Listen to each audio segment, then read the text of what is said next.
여유로운 노후 시청자 여러분, 안녕하세요. 남편이 세상을 떠난 지 3개월. 저는 깊은 슬픔 속에서 남편을 따라가기 위해 수면제를 입에 털어넣으려 했습니다. 하지만 바로 그 순간 저를 소스라치게 놀라게 한 문자 한 통이 도착했고 저는 곧바로 그 결심을 버리고 방을 뛰쳐나왔습니다. 3개월이라는 시간은 마치 30년처럼 길게 느껴졌습니다. 제가 세상에서 가장 사랑했던 남편 민준 씨가 더 이상 이 세상에 없다는 비보를 들은 그날부터 제 세상은 온통 잿빛으로 변했습니다. 사람들은 물에 빠진 아이들을 구하기 위해 자신의 목숨을 희생한 그를 영웅이라 칭송했습니다. 신문에는 그의 의로운 죽음에 대한 기사가 실렸고 동료들은 그의 죽음을 안타까워했습니다. 하지만 제게는 가슴에 거대한 구멍이 뚫린 듯한 무엇으로도 채울 수 없는 고통만이 남았습니다. 저는 매일 밤 그의 향기가 남아있는 셔츠를 끌어안고 잠이 들었습니다. 익숙한 온기를 찾아 헤맸지만 살을 내는 듯한 차가움만이 저를 맞이할 뿐이었습니다. 우리의 넓었던 집은 이제 텅 비어 무섭기까지 했습니다. 집 안 구석구석 모든 물건들이 우리의 추억을 끄집어내어 제 심장을 도려내는 듯 했습니다. 저는 웨딩 사진을 차마 쳐다볼 수도 없었습니다. 사진 속에서 그는 저를 끌어안고 환하게 웃고 있었고 그의 눈은 행복으로 반짝였습니다. 그 행복이 이토록 허무하게 부서질 줄이야. 단 한 번의 거센 파도가 모든 것을 앗아갔습니다. 이제 겨우 4살이 된 우리 딸 아름이 이 커다란 상실을 이해하기에는 너무나도 어린아이였습니다. 아이는 매일같이 제게 천진난만하게 물었습니다. 엄마, 아빠는 언제 와? 아름이 아빠 보고 싶어. 그 말을 들을 때마다 제 가슴은 수천 개의 바늘로 찔리는 듯 아팠습니다. 아이에게 뭐라고 대답해야 할까요? 아이가 그토록 사랑하는 아빠가 다시는 돌아오지 않는다고 어떻게 말할 수 있을까요? 저는 그저 아이를 품에 안고 아빠는 아주 먼 곳으로 출장 가셨어라고 거짓말을 할 수밖에 없었습니다. 하지만 그 거짓말이 언제까지 갈 수 있을까요? 저는 딸의 동그란 눈과 순수한 미소에서 민준 씨의 모습을 보았습니다. 아이는 제게 남은 유일한 삶의 이유였습니다. 하지만 아이러니하게도 아이의 존재는 제 고통을 더욱 깊게 파고들었습니다. 제가 아이의 든든한 버팀목이 되어주기엔 너무 약하다는 사실이 두려웠습니다. 제 슬픔이 아이의 여린 마음에 상처를 줄까봐 겁이 났습니다. 정신적인 피폐함은 육체적인 쇠약으로 이어졌습니다. 밥도 제대로 먹지 못했고 잠이 들어도 온통 악몽뿐이었습니다. 저는 꿈속에서 거센 물살 속에서 제 이름을 부르며 절망적으로 허우적대는 민준 씨를 보았습니다. 소스라치게 놀라 잠에서 깨면 땀으로 흠뻑 젖은 채 칠흑 같은 어둠 속에서 저 혼자였습니다. 모든 기력이 소진되자 저는 마지막 결심을 했습니다. 그가 없는 삶은 더 이상 살아갈 수 없다고. 그를 따라가서 다른 세상에서 우리 가족이 다시 함께하고 싶었습니다. 그곳에서는 이별도 고통도 없을 테니까요. 저는 우리의 달콤했던 첫날 밤을 보냈던 우리 사랑의 가장 아름다운 추억이 담긴 로얄 호텔을 마지막 장소로 선택했습니다. 우리 사랑이 가장 뜨거웠던 바로 그곳에서 제 삶을 끝내고 싶었습니다. 저는 그가 가장 좋아했던 하얀 원피스를 입고 우리가 처음 데이트하던 날처럼 가볍게 화장을 했습니다. 다시 만났을 때 그의 눈에 가장 아름다운 모습으로 남고 싶었습니다. 호텔로 가는 택시 안에서 창밖을 보니 사람들은 여전히 바쁘게 오가고 세상은 계속 흘러가고 있었습니다. 멈춰버린 것은 오직 제 세상뿐이었습니다. 이상하게도 마음은 평온했습니다. 두려움도 미련도 없었습니다. 저는 도시가 한눈에 내려다 보이는 고층의 방을 잡았습니다. 창가에 서서 저 멀리 반짝이는 불빛들을 바라보았습니다. 마치 아득한 별들 같았습니다. 미리 준비해온 수면제 병을 꺼냈습니다. 떨리는 손으로 새하얀 알약들을 손바닥에 쏟아냈습니다. 이것만 삼키면 저는 자유로워질 수 있습니다. 민준 씨를 다시 만날 수 있습니다. 눈을 감자 그의 다정하고 따뜻했던 모습이 떠올랐습니다. 서연아, 사랑해. 그의 목소리가 아직도 귓가에 맴도는 듯했고 눈물이 다시 흘러내렸습니다. 약을 입으로 가져가려는 바로 그 순간 가방 속 휴대폰에서 띵 하는 작은 소리가 울렸습니다. 그 작은 소리는 고요한 호수에 던져진 돌멩이처럼 저를 몽롱한 생각에 늪에서 끌어냈습니다. 아마 저를 걱정하시는 친정어머니의 문자일 거라 생각했습니다. 무시하려 했지만 무언가 보이지 않는 힘이 저를 재촉해 문자를 열어보게 했습니다. 어머니의 문자가 아니었습니다. 로얄 호텔 시스템에서 온 자동 알림 메시지였습니다. 내용은 짧았지만 저를 그 자리에 얼어붙게 만들기엔 충분했습니다. 골드 회원 김민준 고객님, 환영합니다. 고객님의 608호 객실이 준비되었습니다. 즐거운 시간 보내시길 바랍니다. 김민준은 제 남편의 이름이었고 골드 회원은 그의 멤버십 등급이었습니다. 하지만 어떻게 이런 일이? 그는 이미 죽었는데 분명 시스템 오류이거나 뭔가 착오가 있었을 거라고 저는 스스로를 안심시켰지만 마음속에서는 형용할 수 없는 불안감이 피어올랐습니다. 손바닥에 있던 알약들이 갑자기 무겁게 느껴졌습니다. 죽음에 대한 생각은 온데간데 없이 사라지고 그 자리에는 짙은 의심이 자리 잡았습니다. 대체 이게 무슨 일이지? 손바닥에 있던 수면제들이 벨벳, 카펫 위로 후드득 떨어졌습니다. 마치 부서진 희망처럼 굴러갔습니다. 제 자살 계획은 완전히 사라졌고 그 자리에는 극심한 혼란과 의심만이 남았습니다. 그 문자는 뭐지? 시스템의 오류 아니면 누가 민준 씨의 회원 카드를 주워서 사용한 걸까? 하지만 그의 카드는 지갑 안에 그대로 있었고 그 지갑은 그의 다른 유품들과 함께 재단 위에 올려두었는데 심장이 미친 듯이 뛰기 시작했고 등줄기를 따라 오싹한 한기가 흘렀습니다. 아니야, 그럴 리 없어. 분명 착오일 거야. 저는 스스로를 그렇게 설득하려 했었지만 머릿속에 또 다른 목소리가 진실을 찾아야 한다고 저를 부추겼습니다. 저는 황급히 방을 나섰고 거의 뛰다시피 프런트로 향했습니다. 저는 애써 침착한 척하며 직원에게 방금 받은 문자에 대해 물었습니다. 직원은 걱정스러운 눈으로 저를 쳐다봤습니다. 아마 지금 제 모습이 꽤나 비참해 보였을 겁니다.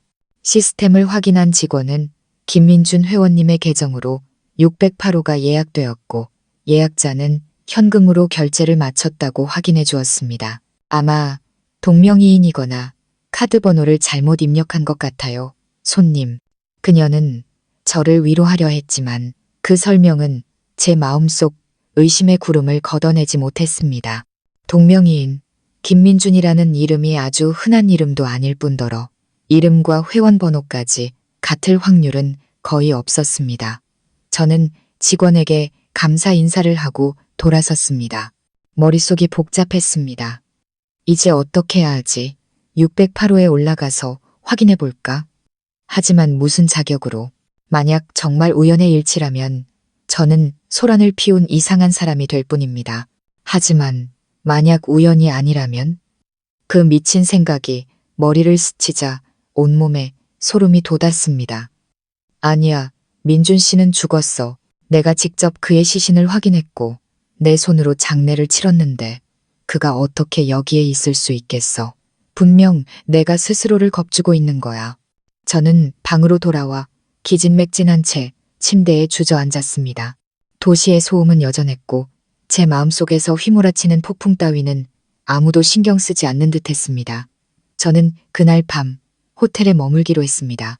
죽기 위해서가 아니라 기다리기 위해서.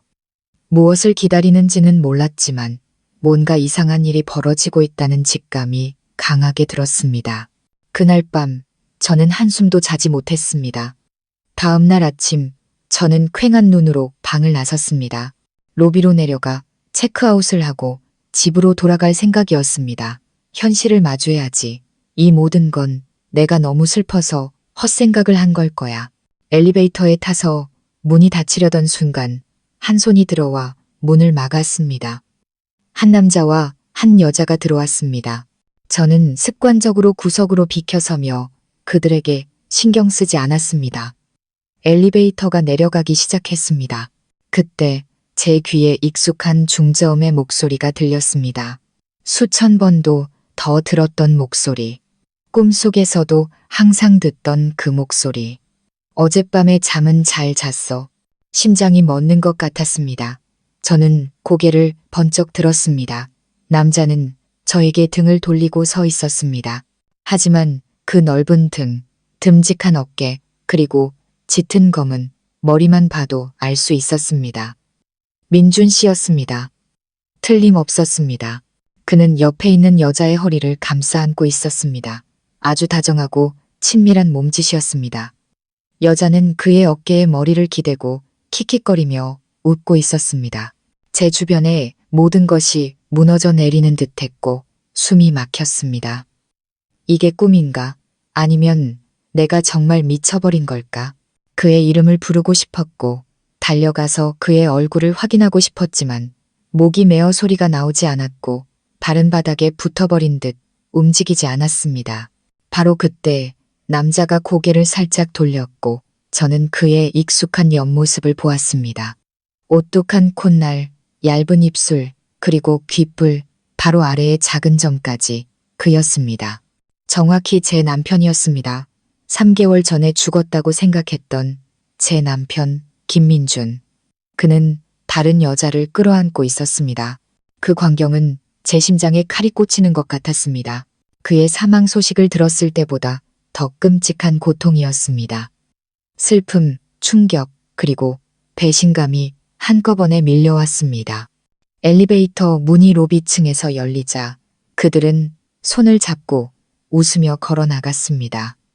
제 존재는 전혀 알아차리지 못한 채 저는 잠시 멍하니 서 있다가 황급히 그들을 뒤쫓았습니다. 모든 것을 따져 물어야 했습니다.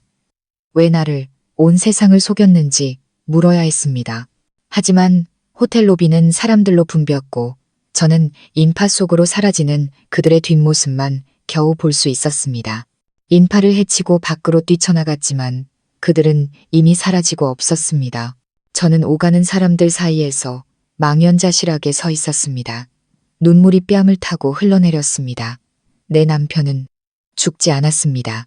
그는 나와 딸을 버리고 다른 여자와 함께하기 위해 죽음을 위장한 것이었습니다. 이 진실은 그 어떤 악몽보다도 잔인했습니다. 이전의 슬픔은 순식간에 하늘을 찌를 듯한 분노로 변했습니다. 절대로 그를 가만두지 않을 겁니다. 그를 찾아내서 우리 모녀에게 한 짓에 대한 대가를 반드시 치르게 할 겁니다. 배신감과 분노가 가슴속에서 들끓자 모든 연약함이 사라졌습니다. 저는 더 이상 운명을 탓하며 눈물만 흘리는 비통한 미망인이 아니었습니다. 이제 저는 속임수에 노란한 한 여자였고 제 사랑과 믿음을 짓밟은 자의 거짓된 가면을 벗겨내기로 결심했습니다. 저는 다시 프런트로 돌아갔습니다. 제 자신이 놀랄 정도로 침착했습니다. 저는 직원에게 제가 608호 투숙객의 아내라고 말했습니다. 방에 물건을 두고 왔는데 혹시 남편이 아직 방에 있는지 물었습니다. 물론 직원은 개인정보 보호를 이유로 정보를 알려주지 않았지만 저는 포기하지 않았습니다. 기다리기로 했습니다. 저는 로비에 있는 의자를 찾아 앉아 기다렸습니다. 제 시선은 엘리베이터에 고정되어 나오는 모든 사람을 놓치지 않았습니다. 시간은 더디게 흘렀고 매 순간이 고문 같았습니다. 머릿속에는 민준 씨가 그 여자를 끌어안고 있던 모습이 계속 맴돌았습니다. 우리의 수년간의 사랑, 영원을 약속했던 맹세, 그 모든 것이 사기극이었단 말인가. 그는 언제부터 이 계획을 세웠을까? 왜 그런 짓을 한 걸까? 수만 가지 질문이 답도 없이 제 머릿속을 헤집었습니다. 거의 2시간 동안 희망 없이 기다리던 중 문득 한 가지 생각이 떠올랐습니다. 608호. 그가 그곳에 있다면 뭔가 들을 수 있을지도 모른다. 저는 자리에서 일어나 엘리베이터를 타고 6층으로 올라갔습니다. 6층 복도는 고급스러운 붉은 카펫이 깔려 있었고 제 심장 소리가 들릴 정도로 조용했습니다. 저는 발소리를 죽여 608호 앞으로 다가갔습니다. 두꺼운 나무문에 귀를 대고 소리를 들으려 애썼습니다. 처음에는 아무 소리도 들리지 않았지만 막 돌아서려던 순간 안에서 익숙한 목소리가 들려왔습니다. 걱정하지 마. 모든 건 내 계획대로 되고 있어. 그 여자만 죽어주면 모든 재산은 우리 차지가 될 거야. 민준 씨의 목소리였습니다. 분명히 그의 목소리였습니다. 세상에서 가장 다정하고 따뜻하다고 생각했던 그의 목소리가 이제는 이렇게 악랄하고 잔인한 말을 내뱉고 있었습니다. 그 여자라니 나를 말하는 건가? 내가 죽기를 기다리고 있다고? 온몸에 피가 차갑게 식었습니다. 단순한 불륜이 아니었습니다. 이것은 제 재산을 빼앗기 위해 치밀하게 계획된 음모였습니다. 분노가 치밀어 오르자 저는 이성을 잃었습니다. 저는 방문을 세게 두드리며 소리쳤습니다. 김민준, 당장 나와, 이 나쁜 놈아. 문이 갑자기 열렸지만 제 앞에 서 있는 사람은 민준 씨가 아니라 엘리베이터에서 봤던 그 여자였습니다. 저와 비슷한 나이대에 꽤 아름다운 얼굴이었지만 눈빛에는 오만함과 경멸이 서려 있었습니다. 그녀는 얇은 목욕 가운을 걸친 채 저를 위아래로 훑어보더니 비웃었습니다. 누구신데 이렇게 소란이에요? 민준 씨 어딨어요? 여기 있는 거 다 알아요. 당장 나오라고 해요. 저는 그녀를 밀치고 방으로 들어가려 했지만 그녀가 한 발 빠르게 문을 막아섰습니다. 전 민준이라는 사람 모르는데요. 사람 잘못 찾아오신 것 같네요. 아니면 혹시 정신이 좀 이상하신가? 꼬리말이 아니네. 그녀는 조롱 가득한 목소리로 말했습니다. 거짓말 마. 방금 그 사람 목소리 들었어. 너희들은 사기꾼이야. 저는 이성을 잃고 소리쳤습니다. 우리의 소라는 보안 직원의 주의를 끌었고 건장한 남자 2명이 달려와 저를 붙잡았습니다. 나중에야 이름을 알게 된 그 여자 유라는 불쌍한 표정을 지으며 그들에게 말했습니다. 저기요. 전 이분이 누군지 전혀 모르겠어요. 갑자기 와서 저희 방문을 두드리고 소리를 지르네요. 정신적으로 좀 문제가 있는 분 같아요. 보안 직원들은 제 모습을 한번 그리고 유라의 무고한 표정을 한번 쳐다보더니 곧바로 그녀의 말을 믿었습니다. 그들은 제가 미친 사람처럼 발버둥 치며 소리치는데도 아랑곳하지 않고 저를 끌고 갔습니다. 나 미치지 않았어요. 내 남편이 저 안에 있어요. 그는 날 속이려고 죽은 척 한 거라고요. 내 말 좀 믿어주세요. 하지만 아무도 저처럼 불안정하고 슬픔에 잠긴 여자의 말을 믿어주지 않았습니다. 그들은 저를 호텔 밖으로 끌고 나가 쓰레기처럼 보도블록에 내팽개쳤습니다. 저는 차가운 바닥에 주저앉았습니다. 고통스럽고 굴욕적이었습니다. 하지만 포기할 수 없었습니다. 증거를 잡아야만 했습니다. 저는 일어나 호텔 후문 근처에 외진 곳으로 가서 숨었습니다. 언젠가는 민준과 그 여자가 나올 것이고 이번에는 절대 놓치지 않겠다고 다짐했습니다. 저는 오랫동안 기다렸습니다. 몇 시간이 흘렀는지도 모르게 하늘이 어두워지기 시작했습니다. 제가 거의 지쳐서 포기하려던 바로 그 순간 호텔 주차장에서 고급 승용차 한 대가 나오는 것을 보았습니다. 운전석에 앉은 사람은 바로 민준이었고 그 옆에는 유라가 있었습니다. 그들은 즐겁게 웃고 있었습니다. 피가 거꾸로 솟았습니다. 저는 그들의 차를 막기 위해 뛰쳐나가려 했습니다. 하지만 제가 미처 움직이기도 전에 등 뒤에서 단단한 물체가 제 뒤통수를 강타했습니다. 눈앞이 캄캄해졌습니다. 의식을 잃기 전 저는 낯선 남자의 목소리를 들었습니다. 감히 우리 일을 방해해 버릇을 단단히 고쳐줘. 저는 작은 골목에서 정신을 차렸습니다. 머리가 깨질 듯이 아팠습니다. 이미 밤은 깊었고 희미한 가로등 불빛이 축축한 바닥을 비추고 있었습니다. 저는 겨우 몸을 일으켰지만 여전히 어지러웠습니다. 무슨 일이 있었지? 아, 맞다. 난 기절했었다. 민준의 차를 막으려던 순간 누군가 뒤에서 나를 쳤다. 그 말은 그들이 내가 모든 것을 알아챘다는 사실을 안다는 뜻이었습니다. 그들은 내 입을 막으려 하고 있었습니다.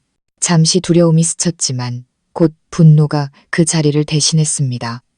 그들이 감히 내게 이런 짓을 했다는 것은 앞으로 어떤 수단과 방법도 가리지 않겠다는 의미였습니다. 저는 비틀거리며 골목을 빠져나와 택시를 타고 집으로 향했습니다. 돌아오는 내내 생각은 멈추지 않았습니다. 모든 것이 명확해졌습니다. 민주는 불륜을 저지른 것뿐만 아니라 내연녀와 함께 내 재산을 가로채기 위해 정교한 죽음 위장극을 벌인 것이었습니다. 그리고 그들은 그 비밀을 지키기 위해 폭력도 서슴지 않았습니다. 그런데 왜 내 재산을? 우리 집이 민준 시내보다 형편이 좀 더 나았지만 결혼 후 우리 재산은 거의 공동의 것이었습니다. 그도 번듯한 직업이 있었고 수입도 적지 않았습니다. 그가 차지하려는 수십억 원의 돈은 대체 어디서 나온 걸까? 그 질문이 머릿속을 맴돌았습니다. 그리고 시부모님이 떠올랐습니다. 지난 3개월 동안 그들은 아들을 잃은 비통한 부모인 척했습니다. 항상 저를 위로하고 다독여 주었습니다. 하지만 지금 생각해보니 뭔가 이상했습니다. 여자의 직감이 그들도 이 일에 관련되어 있다고 말해주고 있었습니다. 이렇게 큰 음모를 민준 씨 혼자서 꾸몄을 리가 없었습니다. 다음 날 저는 시부모님 댁을 찾아가기로 했습니다. 제 의심을 확인해야 했습니다. 저는 평소처럼 행동하려 애썼습니다. 여전히 슬픔에 잠긴 효심 깊은 며느리인 척. 집에 들어서자마자 거실 테이블의 변화가 눈에 띄었습니다. 평범한 과일 대신 값비싼 수입 체리와 미국산 포도 바구니가 놓여 있었습니다. 평소 소박한 취미를 즐기시던 시아버님은 아주 고급스러워 보이는 명품 낚싯대를 닦고 계셨습니다. 시어머님은 저를 보자마자 반갑게 맞이하며 제 손을 잡고 안타까운 목소리로 말했습니다. 얘야, 여긴 어쩐 일이니? 집에서 푹 쉬지. 갈수록 얼굴이 안 좋아지는구나. 우리가 얼마나 걱정하는지 아니? 저는 힘없이 미소 지었습니다. 집에 혼자 있으니 너무 적적해서요. 아버님, 어머님 뵈면 마음이 좀 나아질까 해서요. 시아버님도 다가와 제 어깨를 두드리셨습니다. 그래, 잘 왔다. 우린 한 가족 아니냐. 무슨 일이든 함께 나눠야지. 민준이는 갔지만 넌 여전히 우리 며느리다. 예전 같았으면 따뜻하게 느껴졌을 그들의 관심과 다정한 행동들이 이제는 역겹게만 느껴졌습니다. 저는 그들의 눈을 깊이 들여다보며 아주 작은 허점이라도 거짓의 흔적이라도 찾아내려 애썼습니다. 저는 자리에 앉아 그들과 이야기를 나누며 슬쩍 민준 씨의 회사 이야기를 꺼냈습니다. 얼마 전에 민준 씨 회사에서 연락이 왔어요. 저는 슬픈 목소리로 말했습니다. 저희 가족에게 위로금을 보내고 싶다고 하더라고요. 제 생각엔 받는 게 좋을 것 같아요. 그래도 그분들 성의인데. 그 말을 듣자마자 시어머님은 즉시 손사래를 쳤습니다. 아이고, 얘야, 받아서 뭐 하겠니? 사람은 이미 갔는데 돈이 무슨 소용이야. 우리 집이 어려운 것도 아니고 그냥 정중하게 거절하렴. 시아버님도 거들었습니다. 내 어머니 말이 맞다. 지금 그 돈 받으면 남들이 우리 보고 아들 팔았다고 수군거릴 거야. 민준이 명예가 가장 중요하지. 그들의 태도는 제 추측에 확신을 더해 주었습니다. 평범한 가정이라면 아무리 여유가 있어도 그렇게 큰 보상금을 쉽게 거절하지는 않을 겁니다. 분명 그들은 민준 씨의 이전 회사와 엮이는 것을 원치 않았고 누군가 그의 죽음에 대해 더 깊이 파고드는 것을 바라지 않았습니다. 그리고 아들이 죽은 지 얼마 되지도 않았는데 어떻게 저렇게 사치스러운 생활을 할 수 있는 걸까요? 돈은 어디서 났을까요? 혹시 민준 씨가 속여서 얻은 돈의 일부일까요? 심장이 조여오는 것 같았습니다. 그렇다면 그의 가족 모두 제가 친부모처럼 존경하고 사랑했던 그들 모두가 거짓말쟁이들이었습니다. 그들은 다 함께 저를 속이고 완벽한 연극을 펼쳤던 것입니다. 이 고통은 민준 씨 혼자만의 배신보다 더 끔찍했습니다. 그들을 맹목적으로 믿었던 제가 너무나도 어리석게 느껴졌습니다. 시댁을 나서며 저는 이 싸움에서 제가 혼자라는 것을 깨달았습니다. 하지만 저는 무너지지 않을 겁니다. 모든 것을 밝혀내고 그들 한 명 한 명에게 자신들의 죄값을 치르게 할 겁니다. 시댁을 나온 후 저는 바로 집으로 가지 않았습니다. 목적 없이 차를 몰고 거리를 헤맸습니다. 머리는 텅 비었지만 마음은 천근만근 무거웠습니다. 증거가 필요했습니다. 그들의 가면을 벗길 구체적인 무언가가. 지금 제 말은 아무런 힘이 없었습니다. 사람들은 저를 그저 슬픔에 미쳐버린 불쌍한 미망인으로 생각할 뿐이었습니다. 경찰서에 가서 영웅으로 알려진 제 남편이 사실은 살아있고 제 재산을 노리고 있다고 말할 수는 없었습니다. 아마 저를 정신병원에 보낼지도 모릅니다. 반박할 수 없는 증거가 필요했습니다. 집에 돌아온 저는 지친 몸을 이끌고 민준 씨의 서재로 들어갔습니다. 방은 그가 살아있을 때와 똑같이 유지되어 있었습니다. 저는 그의 의자에 앉아 책상 위의 책, 더미와 서류들을 바라보았습니다. 모든 것이 그의 흔적을 떠올리게 했습니다. 하지만 이제 다정했던 남편의 모습은 피도 눈물도 없는 악마로 바뀌어 있었습니다. 찾아봐야 해, 뒤져봐야 해. 혹시라도 작은 단서라도 찾을 수 있을지 몰라. 저는 그의 물건들을 정리하기 시작했습니다. 지난 3개월 동안 일부러 피했던 일이었습니다. 가장 아래쪽 서랍을 열었을 때 작은 나무 상자 하나가 보였습니다. 안에는 그의 대학 시절 잡동사니 몇 개와 낡은 열쇠 꾸러미가 들어있었습니다. 열쇠 꾸러미를 집어들자 아득한 기억 하나가 떠올랐습니다. 우리가 막 연애를 시작했을 때였습니다. 민준 씨는 건설회사에 다니며 외곽에 있는 직원 기숙사에서 지내고 있었습니다. 한 번은 그가 이 열쇠를 제게 주며 말했습니다. 이거 내 기숙사방 열쇠야. 네가 하나 갖고 있어. 혹시 내가 뭘 잊고 가거나 아플 때 네가 들어올 수 있잖아. 그때 저는 그의 믿음에 얼마나 감동했는지 모릅니다. 나중에 우리가 결혼하고 그가 이사 나온 후에는 이 열쇠의 존재를 까맣게 잊고 있었습니다. 한 줄기 희망이 머릿속을 스쳤습니다. 기숙사. 그곳은 시내에서 멀리 떨어져 있어 사람들의 눈에 잘 띄지 않는 곳. 어쩌면 그곳이 그와 그 내연녀가 숨어 지내는 비밀 아지트일지도 모른다. 희박한 희망이었지만 시도해봐야 했습니다. 다음 날 아침 저는 아름이를 외가에 맡기며 며칠 지방에 다녀올 일이 있다고 거짓말을 했습니다.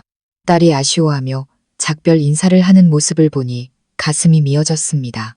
엄마가 미안해, 딸. 하지만 엄마는 아주 중요한 일을 해야만 해. 너의 미래를 위해서 엄마는 강해져야 한단다. 저는 옛 주소를 따라 외곽에 먼지 쌓인 공단으로 차를 몰았습니다. 기숙사는 낡은 3층 건물이었고 페인트 칠은 곳곳이 벗겨져 있었습니다. 저는 예전 민준 씨의 방을 찾아갔습니다. 심장이 세차게 뛰었습니다. 저는 떨리는 손으로 열쇠를 구멍에 넣었습니다. 철컥하는 건조한 소리가 울렸습니다. 문이 열렸습니다. 안은 어수선하고 작은 방이었고 곰팡이와 담배 냄새가 코를 찔렀습니다.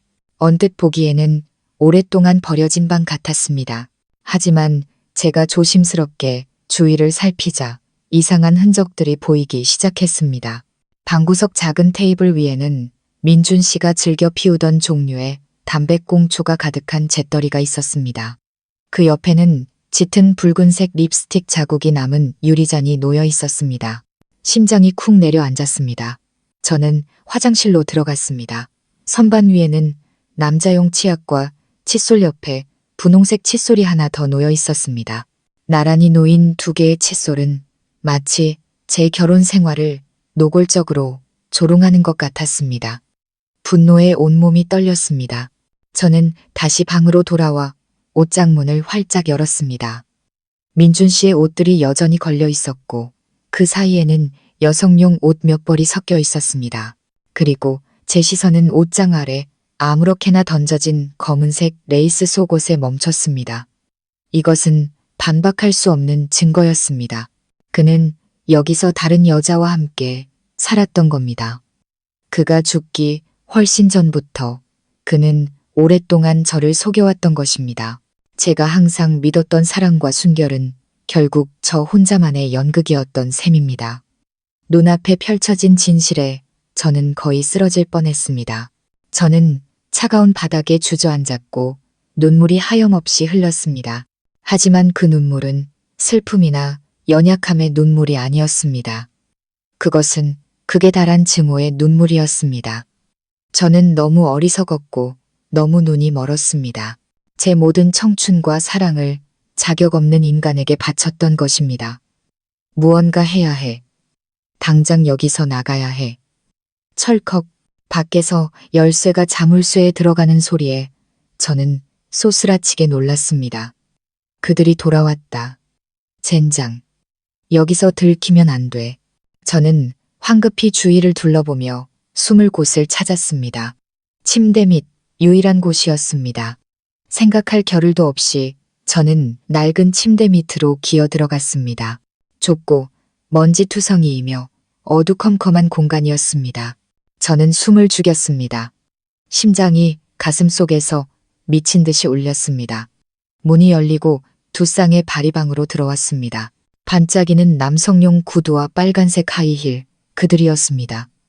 그 여자의 교태 섞이고 아첨하는 목소리가 들려왔습니다. 민준 씨, 오늘 여긴 왜 또 왔어요? 난 이렇게 더럽고 냄새나는 곳 싫단 말이에요. 그냥 남은 물건 몇 개 챙기러 온 거야. 어차피 곧 새 집으로 이사 갈 건데 여기 더 있을 필요 없잖아. 민준의 목소리가 들렸습니다. 제가 한때 미치도록 사랑했던 그 목소리. 이제는 너무나도 낯설고 역겹게 들렸습니다.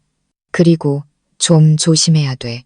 그 서연이라는 여자, 지난번에 호텔에서 난리친 거 보니까 뭔가 의심하는 것 같아. 침대 밑에서 저는 유라의 발이 민준의 발에 비벼대는 것을 볼 수 있었습니다. 그녀는 비웃으며 말했습니다. 걔가 뭘 알겠어요? 남편 그리워서 미쳐가는 거겠지. 당신 계획은 정말 완벽해요. 이제 모두가 당신을 죽은 영웅으로 알고 있고 걘 곧 불쌍한 미망인이 될 텐데. 요즘 밥도 못 먹고 잠도 못 자서 몰골이 말이 아니라던데. 이러다 정말 당신 따라가는 거 아니에요? 그들은 미친 듯이 웃었습니다. 그 잔인한 웃음소리가 제 귀를 파고들었습니다. 그들은 저에 대해, 제 고통에 대해 이야기하고 있었습니다. 마치 재미있는 농담처럼 민준이 의기양양한 목소리로 말을 이었습니다. 그게 바로 내가 원하는 거야. 걔가 자살을 하든 다른 이유로 죽든 그럼 모든 게 훨씬 쉬워져. 우리 부모님이 아름이 양육권을 갖게 될 거고 당연히 걔 아버지가 걔한테 남겨준 막대한 재산도 우리 부모님이 관리하게 되겠지. 수십억 원이야. 우리 평생 호의호식하며 살기에 충분한 돈이지. 온몸이 얼어붙었습니다. 그들이 노리는 재산은 제 아버지가 돌아가시기 전에 제 이름으로 남겨주신 것이었습니다. 아버지의 평생 노력이었고 우리 모녀가 평안하게 살 수 있도록 남겨주신 것이었습니다. 그런데 제가 남편이라 부르던 자가 저를 죽음으로 내몰아 그 돈을 차지하려 하고 있었습니다. 하지만 가장 끔찍한 사실은 아직 남아 있었습니다. 유라의 목소리는 더욱 악랄해졌습니다. 그런데 아름이는 어떻게 해요? 나중에 커서 재산 나눠달라고 하면 골치 아파지잖아요. 그냥 엄마 따라 보내는 게 깔끔하지 않을까요? 저는 숨을 멈췄습니다. 온몸이 굳었습니다. 설마 그럴 리가. 짧은 침묵 후 민준의 차갑고 단호한 목소리가 들려왔습니다. 그 한마디는 제 안에 남은 마지막 사랑과 희망을 완전히 죽여버렸습니다. 내 말이 맞아. 걔를 남겨두는 건 확실히 화근이야. 일단 걔 엄마 일부터 처리하고 그 다음에 생각해보자. 작은 사고 하나면 충분하지 않겠어? 짐승만도 못한 놈. 그 아이는 내 딸이잖아. 내 피를 나눈 자식이라고. 어떻게 그런 말을 입에 담을 수 있어. 저는 소리내 울지 않기 위해 손등을 세게 깨물었습니다. 뜨거운 눈물이 뺨을 타고 흘러 침대 밑 먼지와 뒤섞였습니다. 저는 죽어가는 것 같았습니다. 혐오와 공포 속에서 죽어가고 있었습니다. 제가 평생을 함께하기로 약속했던 남자, 제 아이의 아버지가 돈 때문에 아내와 자식까지 죽이려 하는 악마였습니다. 저는 침대 밑에서 꼼짝 않고 누워 그들이 물건을 뒤지고 나가는 소리를 들었습니다. 문이 쾅 닫히고 모든 것이 다시 침묵에 잠겼을 때 저는 천천히 밖으로 기어 나왔습니다. 온몸이 떨렸습니다. 두려워서가 아니라 분노 때문이었습니다. 사랑은 죽었고 슬픔도 더 이상 없었습니다. 제 머릿속에는 오직 단 하나의 생각만이 남았습니다. 복수. 나는 죽지 않을 것이다. 나는 살아야만 한다. 살아서 그들이 저지른 죄에 대해 가장 비싼 대가를 치르게 할 것이다. 내 것을 되찾는 것뿐만 아니라 내가 겪었던 모든 고통과 굴욕을 그들도 맛보게 할 것이다. 수백, 수천 배로 저는 넋이 나간 사람처럼 기숙사를 빠져나왔습니다. 하지만 제 깊은 내면에서는 믿음과 사랑의 잿더미 속에서 또 다른 내가 태어나고 있었습니다. 그 사람은 냉정하고 단호하며 불타는 복수심을 품고 있었습니다. 저는 더 이상 과거의 박서연이 아니었습니다. 사랑에 약하고 눈물 많던 아내는 정말로 죽었습니다. 바로 그 더러운 침대 밑에서 남편이 친딸을 죽일 계획을 세우는 것을 제 귀로 직접 들었을 때 집에 돌아와 제가 가장 먼저 한 일은 아름이를 끌어안는 것이었습니다. 아이의 머리칼에서 나는 향기를 맡고 통통한 볼에 입을 맞췄습니다. 내 소중한 딸, 내 천사. 엄마가 그 누구도 널 해치지 못하게 할 거야. 절대로. 그날 밤 저는 바로 행동에 옮겼습니다. 복수를 위한 계획이 제 머릿속에서 명확하고 체계적으로 그려지기 시작했습니다. 첫 번째이자 가장 중요한 단계는 제가 사랑하는 사람들의 안전을 완벽하게 확보하는 것이었습니다. 저는 친정 부모님께 전화를 걸었습니다. 제 목소리는 이상할 정도로 차분했습니다. 엄마, 아빠, 부탁드릴 게 있어요. 엄마 아빠랑 아름이 데리고 한동안 해외에 나가서 살고 싶어요. 수화기 너머의 부모님은 몹시 놀라셨습니다. 어머니가 걱정스럽게 물으셨습니다. 무슨 일이니? 왜 그렇게 갑자기? 아빠 일도 있고 아름이 유치원도 있는데 저는 거절할 수 없는 이유를 미리 준비해 두었습니다. 요즘 제 건강이 너무 안 좋아요.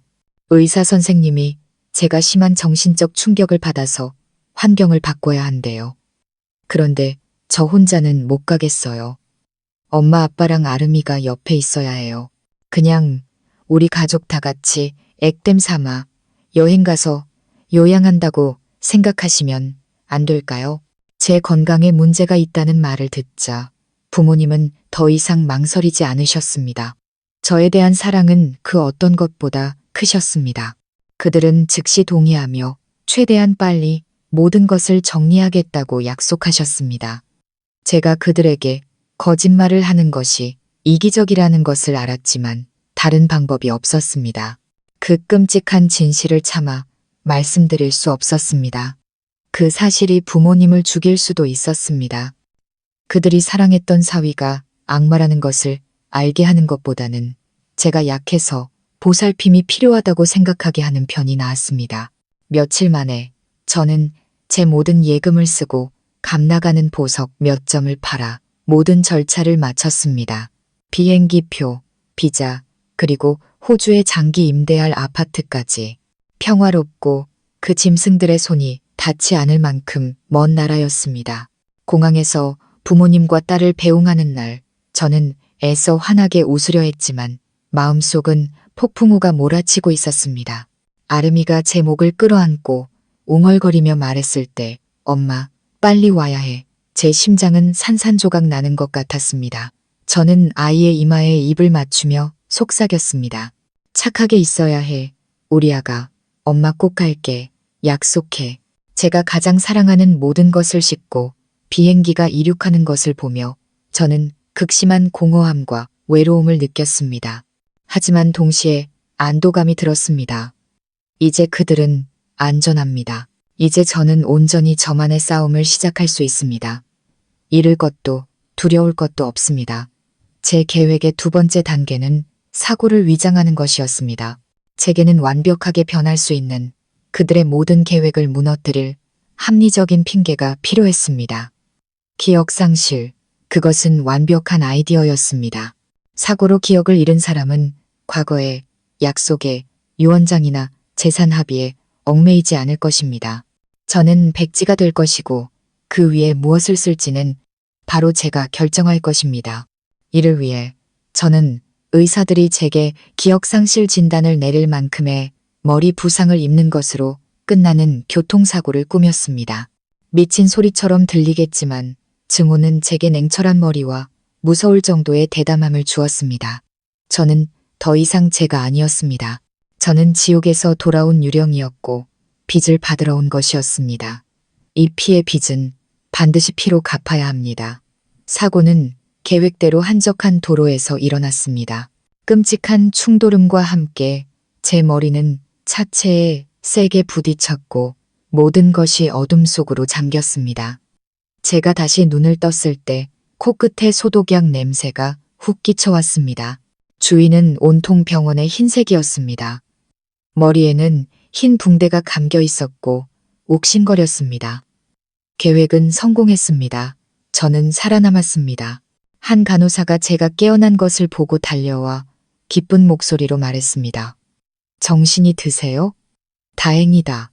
몸은 좀 어떠세요? 저는 텅 빈 눈으로 그녀를 쳐다보았습니다.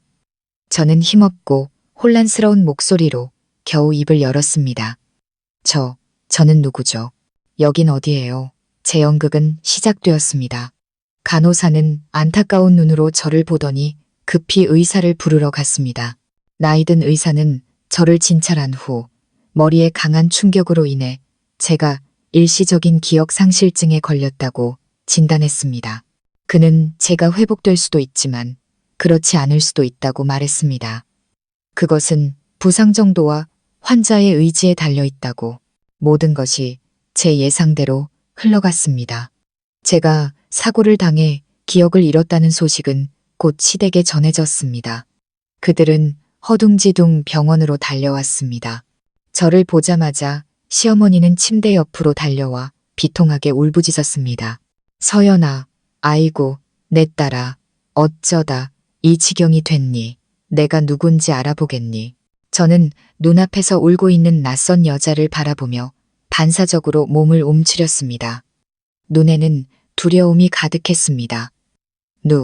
누구세요? 저는 아줌마를 몰라요. 시아버지는 뒤에서 조용히 상황을 지켜보고 있었습니다.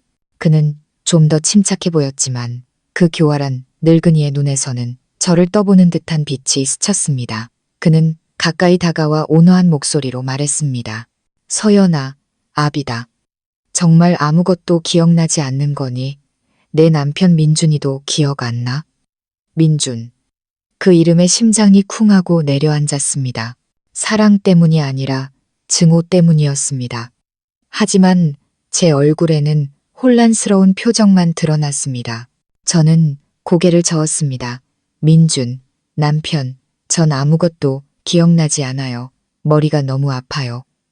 그들은 서로를 쳐다보았습니다. 그 눈빛 교환에서 저는 불안감과 함께 어설프게 감춰진 형언할 수 없는 기쁨을 읽을 수 있었습니다. 그들은 제가 모든 것을 잊어버린 것을 기뻐하고 있었습니다. 기억을 잃은 바보는 슬픔에 잠겨 있지만 여전히 정신이 멀쩡한 아내보다 다루기 쉬울 테니까요. 그들은 자신들의 재산 탈취 계획이 이제 더욱 순조로워졌다고 생각하고 있었습니다. 어리석은 것들. 그들이 덫에 걸렸다고 생각하는 먹잇감이 사실은 가장 잔인한 사냥꾼으로 변했다는 것을 전혀 모르고 있었습니다. 그 후 며칠 동안 병원에 누워 있으면서 저는 제 연기를 완벽하게 이어갔습니다. 저는 낯선 사람을 두려워하고 과거 이야기에 어리둥절해하며 시댁 식구들에 대한 기억은 조금도 없는 척했습니다. 그들은 번갈아가며 저를 간호했고 맛있는 음식을 가져다 주었으며 저와 민준의 달콤했던 사랑 이야기를 들려주었습니다. 그들이 내뱉는 모든 말은 제 가슴에 비수를 꽂는 것과 같았습니다. 하지만 저는 미소를 지었습니다. 기억을 잃은 사람의 순진한 미소를 계속 연기해봐. 계속 짓거려봐. 나는 너희들의 모든 거짓말을 듣고 기억할 테니까. 그리고 언젠가 바로 그 말들을 이용해 너희들의 가면을 백일하에 벗겨줄 테니 이 연극의 막을 내리는 사람은 바로 나여야만 해. 2주간의 입원 후 저는 퇴원 허가를 받았습니다. 시부모님은 저를 자신들의 집으로 데려가 돌보겠다고 고집했습니다. 내 집은 사람도 없고 너무 넓어. 너 혼자 두기엔 우리가 마음이 안 놓인다. 시어머니는 가식적으로 제 머리를 쓰다듬으며 말했습니다. 저는 그들의 의도를 훤히 알고 있었습니다. 저를 통제하고 감시하고 먹잇감이 눈앞에서 벗어나지 못하도록 하려는 것이었습니다. 저는 겁먹은 척 고개를 끄덕였습니다. 그들의 집에 사는 것은 호랑이 굴에 들어가는 것과 같았습니다. 제 모든 행동과 말은 감시당했습니다. 하지만 저는 여전히 기억을 잃은 사람의 역할을 충실히 해냈습니다. 저는 모든 것에 대해 순진한 질문을 던졌고 그들이 예전 우리 부부의 신혼방이었다고 말하는 방을 낯설어 했습니다. 저는 벽에 걸린 저와 민준의 웨딩 사진을 보고 시어머니에게 천연덕스럽게 물었습니다. 아주머니, 이 남자는 누구예요? 왠지 낯이 익은데. 시어머니는 들고 있던 죽 그릇을 거의 떨어뜨릴 뻔했습니다. 그녀는 황급히 설명했습니다. 그 사람은 내 남편이란다. 널 구하고 영웅처럼 떠난 내 남편. 저는 눈을 동그랗게 뜨고 마치 전혀 다른 사람의 이야기를 듣는 것처럼 호기심과 낯설미 뒤섞인 표정으로 귀를 기울였습니다. 제 기억 상실은 점점 그들에게 진짜처럼 믿겨졌습니다. 그리고 먹잇감이 완전히 경계를 풀었을 때 그들의 올가미도 조여오기 시작했습니다. 며칠 후 시아버지가 저를 자신의 서재로 불렀습니다. 그는 서류 뭉치를 꺼내 테이블 위에 올려놓았습니다. 서연아. 그는 책임감 있는 아버지의 말투로 시작했습니다. 네가 지금 아무것도 기억 못하는 건 알지만 더 이상 미룰 수 없는 중요한 일들이 있단다. 민준이가 죽기 전에 너와 민준이가 함께 유언장과 몇 가지 재산 관련 합의서를 작성했었지. 그 내용에 따르면 만약 너희 둘에게 불행한 일이 생기면 우리가 아름이의 후견인이 되어 아이가 성인이 될 때까지 모든 재산을 관리하기로 했단다. 저는 속으로 비웃었지만 얼굴에는 여전히 어리둥절한 표정을 지었습니다. 드디어 여우꼬리가 드러나는구나. 그는 말을 이었습니다. 이제 민준이는 가고 너는 이 지경이 되어 정신이 온전치 않으니 합의서 내용대로 우리가 내 대신 모든 것을 관리해서 우리 손녀의 미래를 보장해줘야겠구나. 넌 그냥 여기에 서명만 하면 된단다. 모든 일은 우리가 알아서 할게. 그는 서류와 펜을 제 쪽으로 밀었습니다. 바로 이때를 기다렸습니다. 저는 펜을 들었지만 서명하지 않았습니다. 저는 서류를 빤히 쳐다보다가 고개를 들어 그를 바라보았습니다. 제 눈은 순수하고 천진난만했습니다. 재산, 유언장, 무슨 말씀인지 모르겠어요. 제가 재산이 있다는 것도 기억나지 않고 무언가에 서명했다는 것도 기억나지 않아요. 전 제가 모르는 것에는 서명하고 싶지 않아요. 시아버지의 얼굴이 굳어졌습니다. 그는 애써 인내심을 유지했습니다. 서연아, 고집 부리지 마라. 다 너와 손녀를 위해서 하는 말이잖니. 저는 겁에 질린 척하기 시작했습니다. 저는 의자를 뒤로 밀고 일어나 고개를 세차게 저었습니다. 싫어요. 서명 안 해요. 당신들이 누군데 저한테 서명하라고 해요? 집에 갈래요. 여긴 우리 집이 아니에요. 저는 소리를 지르며 발작하는 척했습니다. 시어머니가 소리를 듣고 달려 들어왔습니다. 그 광경을 보고는 저를 끌어안고 달랬습니다. 아이고, 얘야, 진정해. 아버님은 그냥 널 위해서 그러시는 거야. 하지만 저는 선제 공격을 하기로 마음먹었습니다. 바로 다음 날 저는 그들이 한눈 파는 사이 몰래 빠져나와 저희 집안의 개인 변호사 사무실을 찾아갔습니다. 그는 돌아가신 아버지의 오랜 친구이자 제가 절대적으로 신뢰하는 분이었습니다. 저는 그에게 모든 진실을 말하지는 않았습니다. 단지 사고 이후 불안감을 느끼고 더 이상 시댁을 신뢰할 수 없게 되었다고만 말했습니다. 기억상실 상태인 저는 변호사에게 제가 이전에 서명했던 모든 문서, 유언장, 합의서, 재산 관련 위임장을 무효로 해달라고 요청했습니다. 법적으로 정신이 불안정하고 자신의 행위를 인지하지 못하는 사람의 민사거래는 무효가 될 수 있었습니다. 제 기억상실 연기는 이제 굳건한 법적 방패가 되었습니다. 변호사 사무실에서 보낸 서류가 그 집에 도착했을 때 저는 그들의 표정을 상상할 수 있었습니다. 손에 넣었다고 생각했던 재산 탈취 계획이 순식간에 물거품이 된 것입니다. 그들이 털을 뽑으려던 연약한 새는 죽지 않았을 뿐더러 스스로 그들이 쳐놓은 새 장을 부수고 나온 것입니다. 이 한 방은 분명 어둠 속에 숨어있던 독사 같은 김민준을 더 이상 가만히 있지 못하게 만들 것입니다. 그는 모습을 드러낼 수밖에 없을 겁니다. 제 예상대로 변호사의 서신이 발송된 지 이틀 만에 제 죽은 남편은 더 이상 가만히 있을 수 없었습니다. 계획은 틀어졌고 손에서 빠져나갈 위기에 처한 막대한 재산은 그 악마가 영웅의 가면을 벗고 돌아오게 만들었습니다. 그날 저는 거실에 앉아 천진난만한 표정으로 TV 어린이 프로그램을 보는 척하고 있었습니다. 그때 초인종이 울렸습니다. 시어머니가 문을 열러 나갔습니다. 그리고 저는 그녀가 놀라움에 차소리치는 것을 들었습니다. 목소리는 극적으로 떨리고 있었습니다. 민준아, 내 아들, 정말 네가 맞니? 저는 고개를 돌렸습니다. 그리고 그곳에 바로 문 앞에 그가 서 있었습니다. 살과 뼈를 가진 김민준. 그는 조금 더 마르고 피부는 햇볕에 더 탔으며 얇은 콧수염을 기르고 있었습니다. 아마도 다르게 보이려 한 것이겠지요. 하지만 그 눈빛, 그 시선은 제가 결코 착각할 수 없었습니다. 그는 평범한 옷차림에 낡은 배낭을 메고 있었습니다. 마치 길고 힘든 여정을 마치고 돌아온 사람처럼 또 다른 완벽한 연극이 시작된 것입니다. 시아버지도 뛰쳐나왔습니다. 두 분은 죽음에서 돌아온 아들을 끌어안고 비통하게 울었습니다. 소란스러운 소리에 주변 이웃들도 궁금해하며 구경하러 왔습니다. 민주는 미리 꾸며낸 이야기를 시작했습니다. 그날 아이들을 구한 후 거센 물살에 아주 멀리 휩쓸려 갔다고 운 좋게 어선에 구조되었지만 머리를 심하게 다쳐 기억을 잃었다고 그는 몇 달 동안 외딴 어촌 마을에서 떠돌이 생활을 했다고 합니다. 최근에야 기억이 조금씩 돌아왔고 온갖 방법을 동원해 돌아왔다고. 진실을 모르는 사람이라면 누구라도 눈물을 흘릴 만한 감동적이고 기이한 이야기였습니다. 눈물의 재회가 끝난 후 그는 제게 다가왔습니다. 그의 눈은 깊은 애정, 고통, 그리고 기대로 가득 차 있었습니다. 그는 제 앞에 한쪽 무릎을 꿇고 제 손을 잡았습니다. 서연아, 내 사랑, 내가 돌아왔어.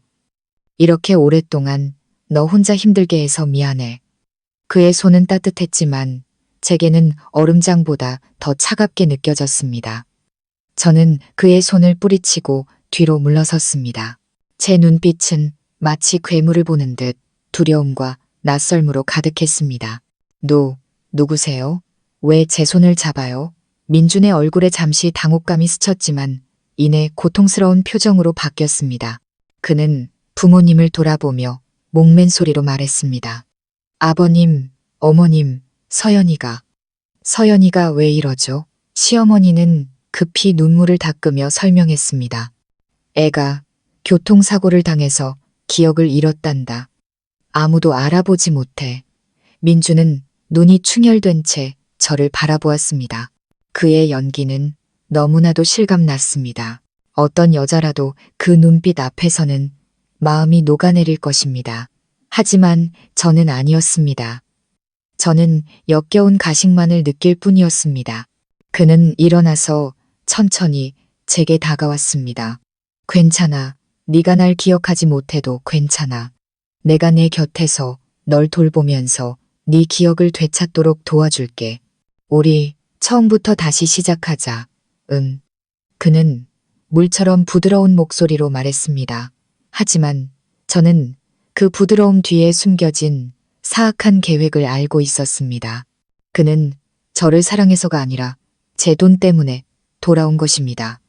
그는 기억을 잃은 아내를 다시 정복하는 작전을 시작할 것입니다.